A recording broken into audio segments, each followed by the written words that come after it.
All right, in this video, I'm going to be going over an important biological concept, which is the life cycle of a diploid cell. So the first thing we need to do is ask the question, what are those? So these are homologous chromosomes, and the prefix homo means similar. So these are going to be similar chromosomes that have the same gene. So for instance, both of these might have this the gene for eye color, or even the gene for a bitter taste bud. But they might have different versions of each gene because one chromosome comes from one parent, maybe the purple one's from mom, and the other chromosome comes from the other parent. Maybe this one's from dad. Right? So both are going to pass down these chromosomes that have the taste bud gene, but they could have different versions. So maybe mom passes down the gene for that the bitter taste bud's present. That means that if you have this gene and you taste this bitter chemical, well, it tastes bitter. And some people, they just don't have that same gene, so they could taste the chemical and it's almost like they're tasting nothing. So same gene, but different versions of each gene. We could say the same thing for eye color, right? There's the eye color genes on both of these chromosomes, but maybe mom passes down the version that codes for brown eyes, while the dad passes down the version that codes for blue eyes. All right. So whenever you have homologous chromosomes, and almost all of the cells, 99.9% of the cells in our body are diploid cells, which means that all of our cells have homologous chromosomes. So this is what's called a karyotype. It's just a quick diagram of all the chromosomes in your body. Remember, you have 46 chromosomes, but if they come in pairs, then that means you have 23 pairs. So we can see 1, 2, 3, and then it goes all the way to 22, and then it's not labeled 23, but these are your sex chromosomes. So that's your 23rd pair right here. So this is chromosome 1, and these would be homologous chromosomes, right? You have one from mom, one from dad, chromosome 2, one from mom, one from dad, and so on and so forth. Right. Now there are some cells, right, and we'll talk about why we would make these cells in just a sec, that are called haploid cells. Right? And this is where you have only one set of each chromosome. So there's only one chromosome 1, only one chromosome 2, only one chromosome 3, and so on and so forth. Right? So we could call these diploid and haploid cells, and another way to kind of represent these is by this abbreviation with N in it. So N just means that that's a set of chromosomes. So if I'm a diploid cell, I have 2 sets of chromosomes, so I'm a 2N cell. If I'm a haploid cell, I only have 1 set of chromosome, right? One of each, so I would just be an N cell in this case. Right, so why is this important, diploid and haploid cells?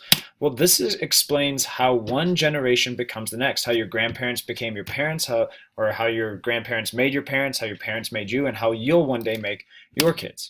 So let's start off this cycle with you, okay?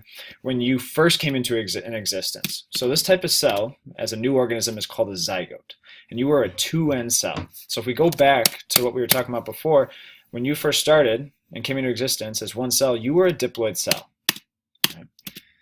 Right, and remember, N is just one set of chromosomes. So if you were 2N, that means you're, again, a diploid cell. So it's a cell with the full amount of chromosomes, contains 2 of each chromosome, one from mom, one from dad. Right.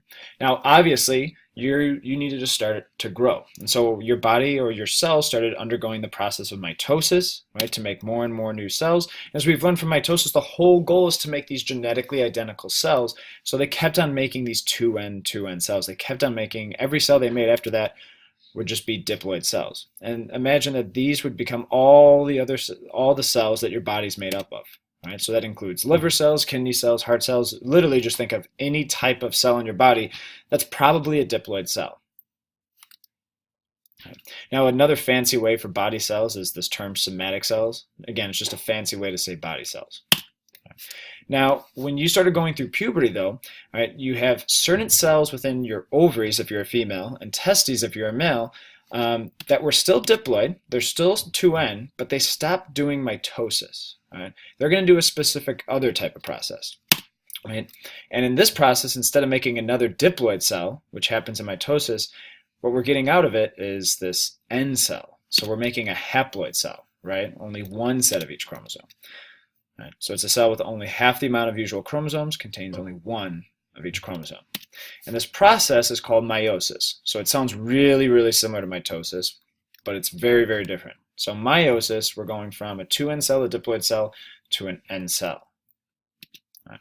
So why would we do this? Right? Well, what we're doing in this process is we're making a gamete. And this might seem like an unfamiliar word, but I'm sure you've heard of some of these others before. A gamete is just an example, or just another word for the name of a sex cell. So a sex cell would be a sperm cell if you're a male, and an egg cell if you're a female.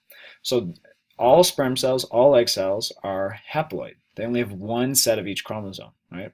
In other words, we could say that they're gametes. Right. So why would you go through this process? Well, if you want to make a new organism, right, if you want to have a child, well, you're going to pair up with a partner, and your partner's also going to make, all right, gametes as well. So let's say this whole process right here, we're making an egg cell, right? And then right here we have a sperm cell. Both are haploid, and in the process of fertilization, they're going to combine. So one set plus one set gives us two sets. Right?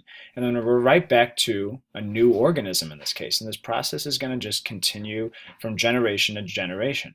Once this new organism is made, right, that those cells go through mitosis and they make all the trillions of cells in your body that differentiate into your liver, kidney cells, and heart cells. And once puberty starts, then you have specific cells in the ovaries and testes that go through that process of meiosis to make new sex cells, so those could pair up with other sex cells to make a new organism.